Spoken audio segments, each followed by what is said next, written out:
大家好，欢迎回到我们的频道。我面前这个是荣耀手表 X5i1，今天我就教大家怎么给这块表定闹钟。那咱们这就开始吧。首先第一步，得先把屏幕给点亮，你按一下表冠那个按钮就行。屏幕亮了之后，从上往下滑了一下，把快捷面板给挑出来。在这个面板上，你能瞅见一堆图标，其中有一个就是闹钟图标，就这个。找到了之后，点它一下，这样就能打开闹钟菜单了。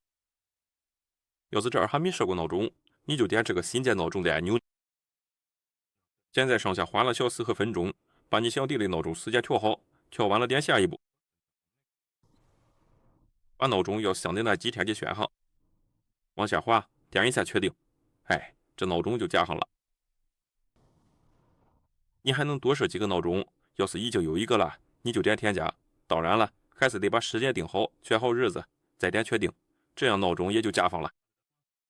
闹钟你可以随时开关。你要是想改闹钟，点一下那个闹钟就行，在这儿能改时间，还有那个重复选项。